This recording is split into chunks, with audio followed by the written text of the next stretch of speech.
Hey everyone, how's it going? Forrest here, again with another installment of my complete analysis of all of J.S. Bach's chorale harmonizations. Today we're looking at Gott, Haus, nicht, gibt, sein, Gunst, which translates to where God does not give his favor to the house. All in all, fairly straightforward chorale. Really not too much to write home in this one. So we're just going to hop right into the analysis. So we have one flat in the key signature. We start on F. We end on F, so I reckon the overall tonality of this chorale is F major. Passing tones in the lower voices, then we get F major inverted, A, C, F, and C.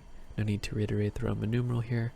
Passing tones in the lower voices and the alto as well, before we get C, E, A, and C. It's A minor in first inversion, which is 3-6. It's kind of an interesting chord, but I really feel like this C and this A are sort of operating as kind of like suspensions, even though they're not really suspensions, but I think it's really the chord that's happening on the end of the beat here that's the real impact on the harmonic progression, and that is C7, C, E, G, and B flat.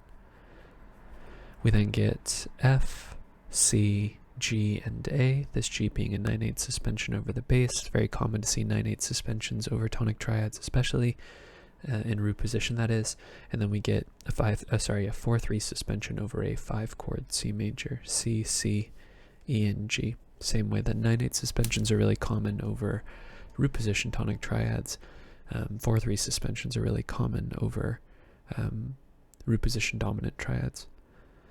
And our first cadence is a perfect authentic cadence, but it's actually in the key of C major, so we're looking for a point in which we modulate, and I reckon it happens on this F major chord here. F, C, F, and A, which is our tonic in the key of F, and our subdominant in the key of C.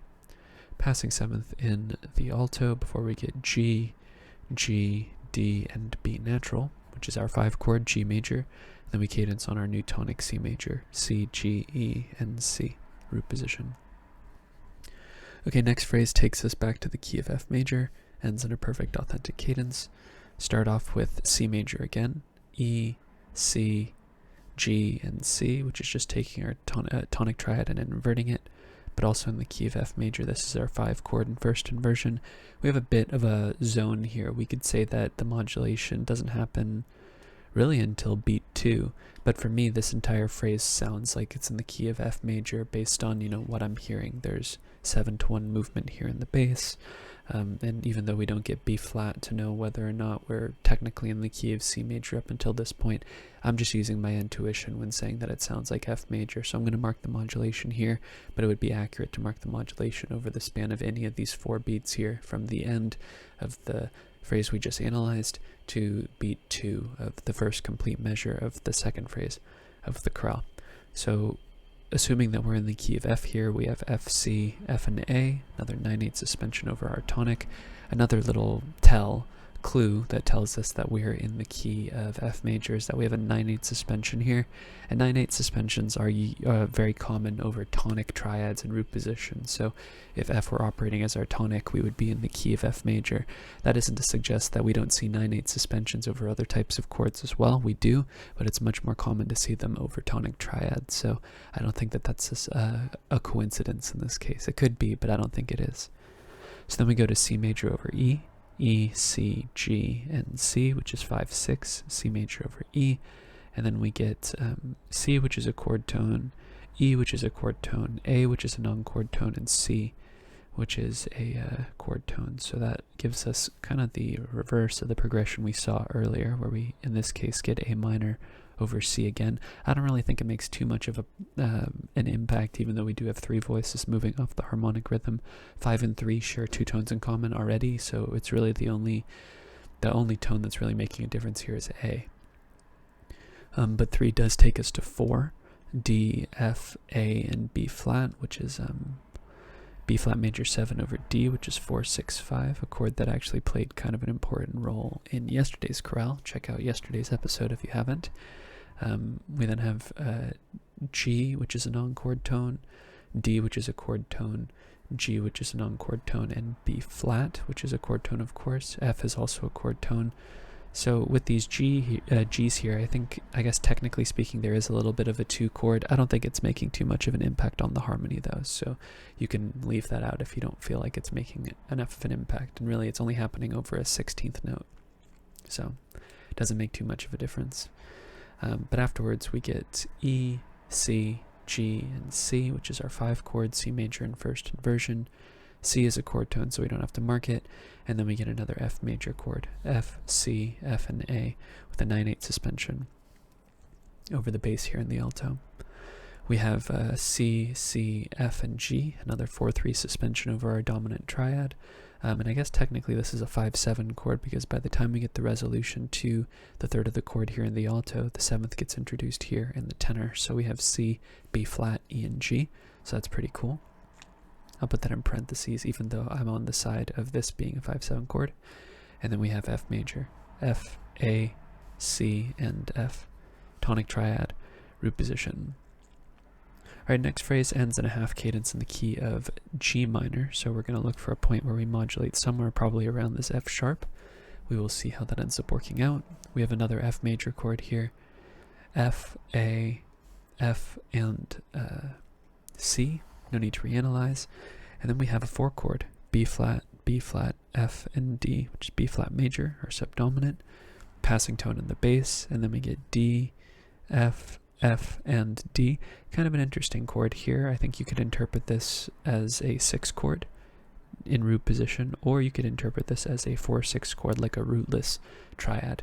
I think all in all, it doesn't make too much of a difference because they're both functioning the same way, but I would definitely feel like I would expect 4/6 happening after a 4 chord. And actually, if that were the case, I wouldn't need to reiterate the Roman numeral. I could just write 6 there. We also have some passing tones in the lower voices, which kind of give us like a passing 7 chord if we have the E, G, and D, but there's no B flats and F here, so I'm going to exclude that from the analysis. So if you analyze this literally, we have this interesting thirds-based progression for 3 chords, F, A, C, and A. 4, 6, 1. We've seen this progression in the past, but it's definitely rare to see chords that are a third apart make a progression more than, like, 1 pair of chords long. So 4 going to 6 is one thing, but 4 going to 6 and then 6 going to 1, that's definitely less typical, so it's kind of interesting. Passing tone on the bass, and then we get A, F, C, and C, which is taking our tonic triad and putting it in first inversion, so we don't need to reiterate the Roman numeral. But I think in this case, this is one of those modulations where we move to the key of, we move to the next key after the tonicization, just because it doesn't really feel like the modulation is happening over this F chord here, but we are hearing F sharp. It is kind of difficult to say. You could mark the modulation here or even here over the first tonic triad we see, but I'm going to analyze it over the tonicized chord happening on the next beat. So we have F sharp here, E flat, A, which is actually a chord tone, and C, which leaves us with F sharp fully diminished 7th, and as a secondary dominant, that is 7, 7 of 2, because F sharp is the leading tone to G, and G is our supertonic in the key of F, and we would expect that to resolve to 2. G, D, A, and B flat. Remember how F was our, one of the kind of things that was cluing us into the fact that F was our tonic is the fact that we have the 9/8 suspension here. So I think by the time we hit this G, we're definitely in the key of G minor, just because it's common for us to see 9/8 suspensions over tonic functioning triads. Of course, it's not a definitive clue that tells us, but it is some type of evidence that's based on, Bach's previous usage of suspensions, which is pretty cool. Passing suspension, passing tone in the bass. G is our resolution. F sharp's a little enclosure here. I guess for a 16th note here, we have A, D, F sharp, and B flat, which would be B flat augmented in third inversion, but I'm not even going to bother marking it because it would be a 4/2 chord. We would expect it to resolve to 6 in first inversion, which it doesn't, and it just doesn't really make sense logically in terms of how the harmony operates. So it is there technically for a very brief moment, but it is a incidental chord more than anything else. We then have B flat, D, G and B flat, which is just taking our G minor chord and inverting it. No need to reiterate the Roman numeral. And then we get our dominant here with a 4-3 suspension over the bass, D, D, F sharp, and A. Moving to our last phrase, we have a perfect authentic cadence in the key of F major again, and I think the juxtaposition of D major and D minor here means that this is a direct modulation to the key of F, just because they're separate ideas. You could technically call them common chords, just because, you know, D minor is diatonic to G minor, but I feel like Bach has already set up the precedence of of F sharp being the quality of F that we would expect in the key. So if this D minor feels contrasting, therefore I'm just going to call it 6 in the key of F. D, D, A, and F natural. Next chord is A minor in root position, which is a transitive progression going against the grain of the cycle of falling fifths. A, C, A, and E. And the term transitive progression is a term that I've been using to describe chords that go against the cycle of falling fifths. But Bach uses the same voice leading to go in the direction that it would be coming from. 3 would typically go to 6, but that doesn't mean 6 can't go to 3. It would just be approaching a different dominant, because on either side we have closer to one side of the cycle of falling fifths we have 7, which doesn't originate from 1, or it doesn't go directly to 1 like 5 does on the other side, but 7 often goes to 1. So you could go 6-3, 7-1 if you wanted to, or that's something that Bach does from time to time.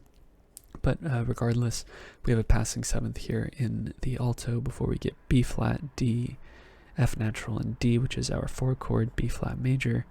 Passing tones in the inner voices, which gives us B flat, E, G, and D, which is E minor 7 flat 5 over B flat. Happens to be in second inversion. 4 going to 7 is a very common subdivided chord progression in the chorales, maybe even the most common. And then we have our tonic, which was what we would expect after a 4-7 progression. F, F, A, and C. Passing 7th in the bass, passing tone in the alto, and then we get D, A, F, and C. D is also a chord tone, so we don't have to mark it. This would be 6-7, D minor 7 in root position. And then we get G, B flat, F, and B flat, which is our 2 chord root position with the 7th, G minor 7.